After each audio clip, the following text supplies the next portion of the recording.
What's going on, everybody? It's your boy Don, man. We're back with another video. What's going on, everybody? What up? What up? Now, let's make a follow-up video. So we're doing a part two right now to the Dag Rose video that I made a couple days ago, where I asked you guys, should we keep him or should we get rid of him? The reason I made this video is this. Let me explain my thought process, right? Going into next year, given the year we just had, the most important players right now are RJ Barrett, Emmanuel Quickly, and Obi Toppin, right? RJ Barrett has the shooting guard position solidified. We don't really have a starting guard, point guard that is, but I have a theory on that coming up right now. I believe that Emmanuel Quickly could potentially play the point guard position. For him to play the point guard position, he will need to master that position and he'll need to be there majority of the time. Now, hey, Derrick Rose is also a point guard, but we consider him the backup point guard, hence the reason why people wanted to keep him because he's a mentor to the youth guys. But my thought process with Derrick Rose is that, hey, you can't really have a guy here being a mentor if he's consistently hurt. I get it off the court. I don't get it as much on the court if you're not playing. You know what I'm saying? The guard position that we have is very saturated at this moment in time. You know what I'm saying? If you want Derrick Rose to be the point guard and quickly be on the court now, quickly would have to play the shooting guard position, which I think at this time just does not fit his play style anymore. He's developing, he's getting more confident. At this rate, I do see quickly becoming a point guard, which is something that surprised me. So now you're saying, Donnie, why does that matter? Because quickly isn't going to necessarily play with the second unit anyway. He's going to start. I don't know if that's the case. Because we really need a point guard. I don't know if Quickly can still play with the second unit because he really is a starter now. Quickly, to me, is a starter now. What are you going to do? You're going to hold him back on the bench now because of Derrick Rose? No. No. Quickly probably has to start now, and he can't play the two with the starters. He would have to play the point guard.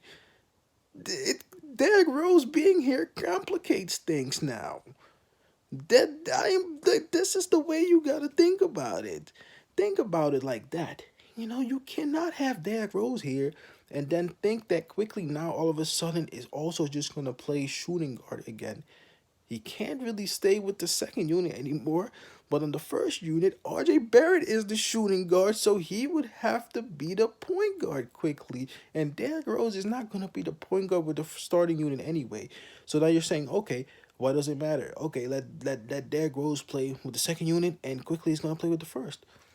But then where's the impact? Where's the connection? Because then you have another guy, similar scenario, Obi Toppin, who now has risen to the occasion to be potentially become a starter too.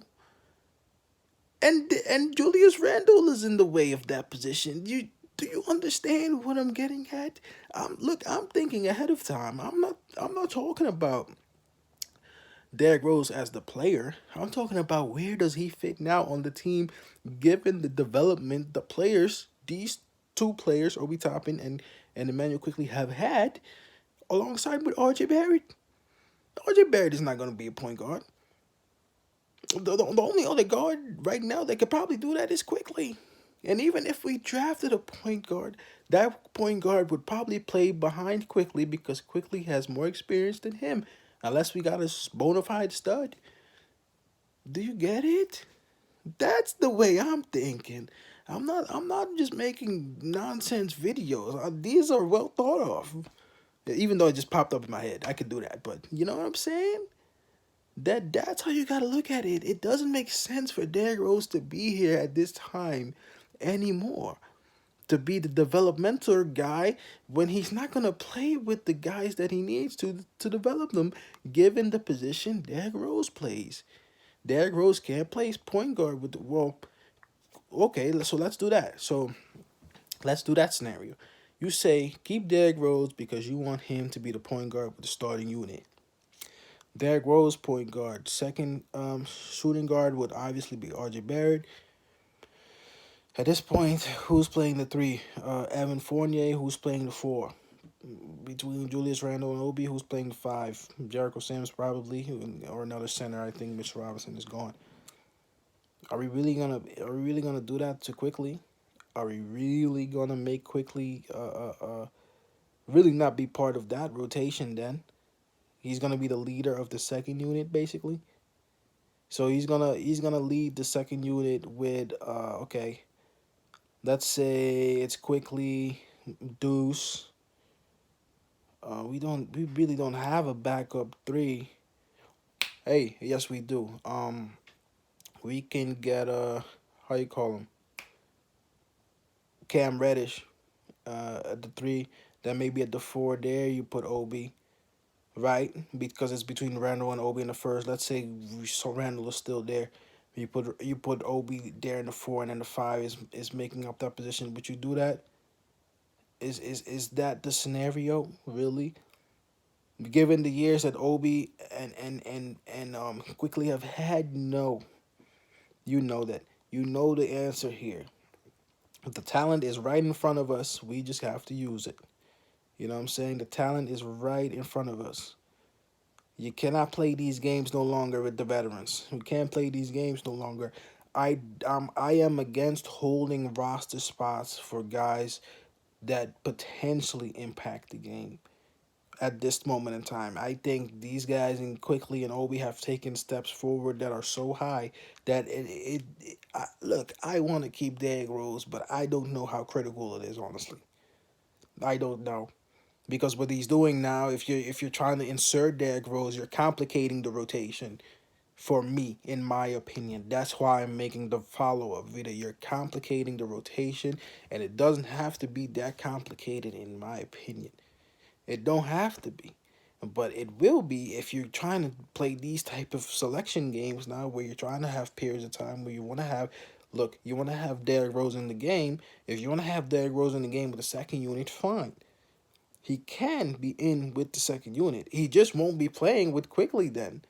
If that's the reason that you wanted to keep him there because you want him to be a developmental guy for the youth, then yes, let him develop the other guys that are part of the rotation with the second unit. But I believe that Obi and Quickly have taken steps forward that are so high that they wouldn't even play with the second unit.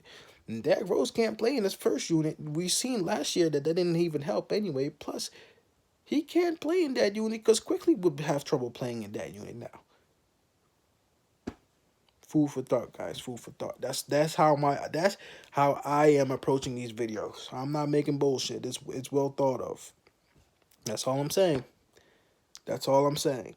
It's complicating the rotation to keep Derrick Rose now. Derrick Rose hasn't played in a long time, and last time I see him play, I didn't really like it that much. But I like what I'm seeing from Quickly, and I like what I'm seeing from Obi. I like what I saw from Cam Reddish. I like what I saw from Jericho Sims.